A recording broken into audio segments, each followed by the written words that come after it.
और बड़ी खबर यह है कि मियामी वार्ता की नाकामी के बाद बड़ी साजिश को अंजाम देने पर काम हो रहा है। रूस अमेरिका में सीधी जंग कराने की प्लानिंग है। यूरोप यूक्रेन मिलकर इस प्लान पर काम कर रहे हैं। रूस पर हमलों में इजाफा कर उसे भड़काने की प्लानिंग है। रूस को इतना उकसाओ कि वो भीषण पलटवार कर दे। कुल मिलाकर इस थियरी पर काम हो रहा है।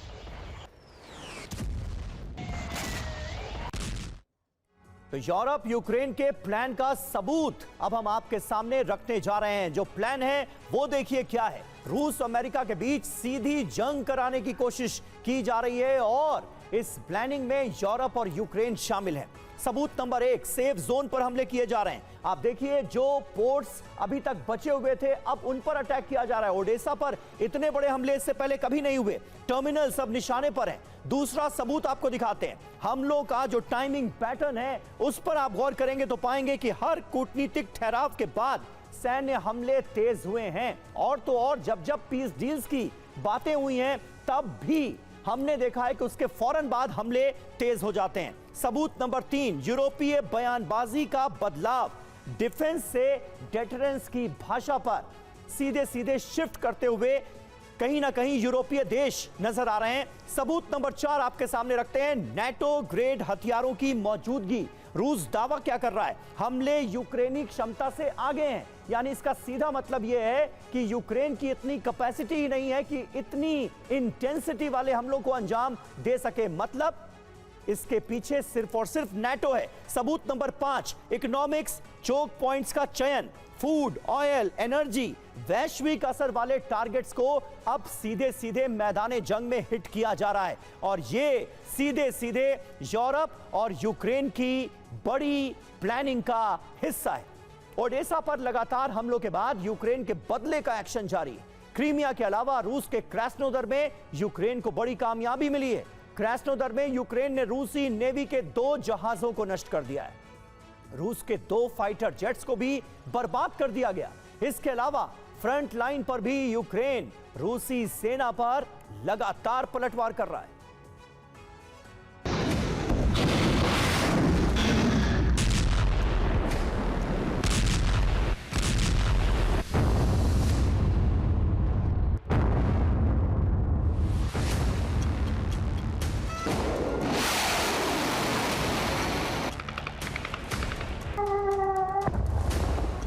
ओडेसा में जितनी आग बरसी है, क्रीमिया में उतने ही बड़े हमले की कोशिश में है यूक्रेन।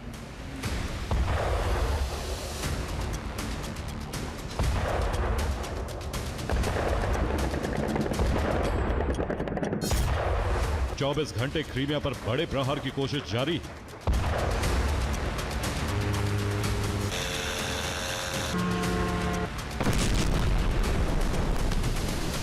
ड्रोन और मिसाइलों से क्रीमिया को दहलाने की कोशिशों के बीच यूक्रेन को एक बड़ी कामयाबी मिली।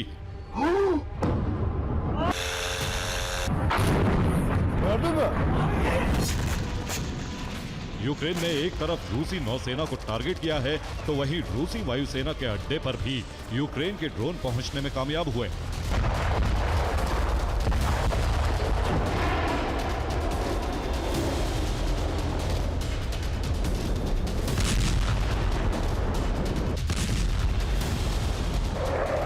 लेकिन क्रीमिया की सुरक्षा बढ़ा दी गई, इसलिए यूक्रेन क्रीमिया में बड़े धमाके करने में कामयाब नहीं हो रहा है।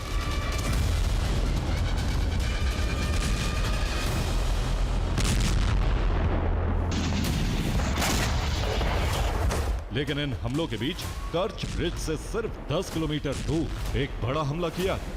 सबसे बड़ा हमला रूस के क्रास्नोदर में किया। यहां यूक्रेन के ड्रोन एक बंदरगाह तक पहुंचने में कामयाब हुए। यूक्रेनी ड्रोन से बंदरगाह पर कई धमाके हुए और भयंकर आग लग गई।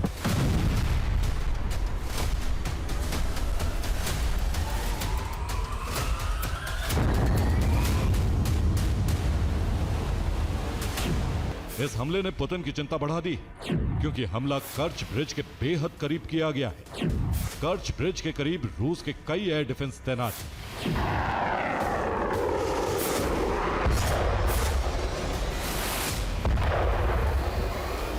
ड्रोन और मिसाइल से हमलों के बीच यूक्रेनी एजेंट भी रूस में अलग अलग जगहों पर हमले कर रहे हैं।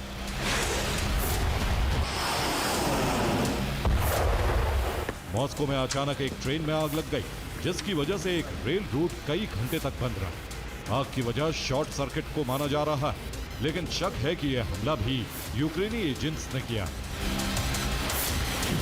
रोस्टोव ऑन डॉन में भी रेलवे को निशाना बनाया। रूस में मौजूद विद्रोहियों ने हमले को अंजाम दिया। हमले के बाद से ट्रेन से हथियार सप्लाई रुक गई।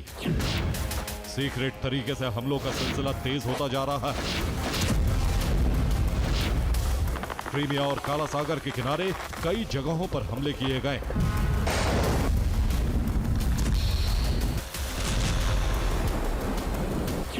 रूस में 11 घंटे में 41 यूक्रेनी ड्रोन गिराए गए। क्रास्नोदर में 3 ड्रोन हमले नाकाम किए गए। ब्रियांस्क और काला सागर में भी ड्रोन गिराए गए। यूक्रेन की खुफिया एजेंसी लगातार यूक्रेन में बड़े हमलों की प्लानिंग कर रही है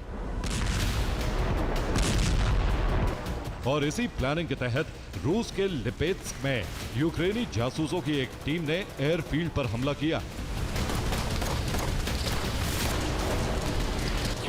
रिपोर्ट के मुताबिक हमले में सुखोई 30 और सुखोई 27 विमानों में आग लगा दी गई। लिपेत्स्क में इस हमले को यूक्रेनी खुफिया एजेंसी HUR ने अंजाम दिया। दावा किया जा रहा है कि रूस के 2 फाइटर जेट आग से बुरी तरह झुलस गए। एक तरफ रूस के 2 फाइटर जेट जल रहे थे, तो वहीं काला सागर के किनारे समुद्र में रूस के 2 जहाज भी जला दिए। क्रास्नोदर में हुए इन हमलों में रूस की एक पाइपलाइन में भी आग लग गई।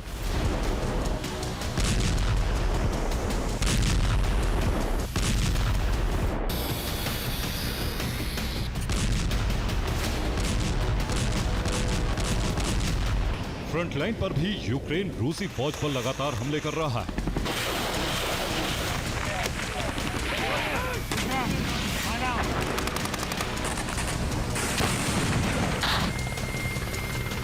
यूक्रेन की वायुसेना MiG-29 फाइटर जेट से रूसी ठिकानों पर हमले कर रही है। रूसी सेना पर आसमान से American AGM-88 harm anti radar missile से हमले हो रहे हैं। यूक्रेनी फौज इंटरसेप्टर ड्रोन का इस्तेमाल कर रही है। रूस के महंगे ड्रोन को हवा में ही नष्ट किया जा रहा है। यूक्रेन ने बड़े हमलों के लिए सस्ते ड्रोन का प्रोडक्शन शुरू किया है।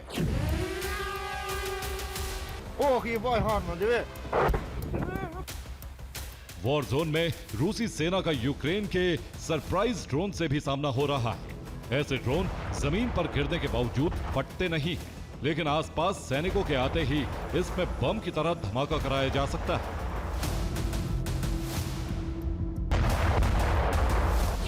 यूक्रेन के लीमन में आमने सामने की जंग जारी है।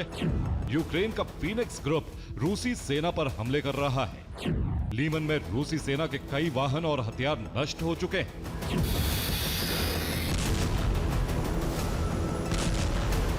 यूक्रेन को हथियारों की सप्लाई के लिए नए साल में एक नया ठिकाना बनने जा रहा है।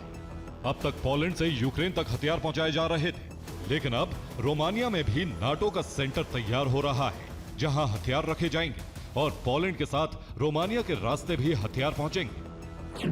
ग्रीस भी अमेरिका से यूक्रेन के लिए हथियार खरीदेगा। यूरोप से 20 लाख बड़े कैलिबर के विस्फोट भेजे जा रहे हैं। पुर्तगाल भी अमेरिका से हथियार खरीदकर यूक्रेन में सप्लाई करेगा। सिर्फ हथियार ही नहीं, नाटो अब सैनिकों को भी यूक्रेन भेज सकता है।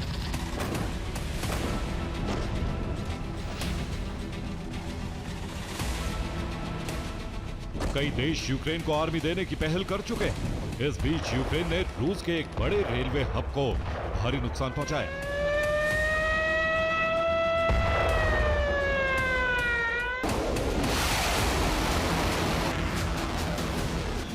युद्ध में एक बार फिर टॉम हॉक मिसाइलों की चर्चा हो रही है। अमेरिका ने मॉस्को को यूक्रेन की अतिरिक्त मांगों और उम्मीदों की एक लिस्ट दी, जिससे यह साफ हो गया कि अब आगे की जिम्मेदारी क्रेमलिन की।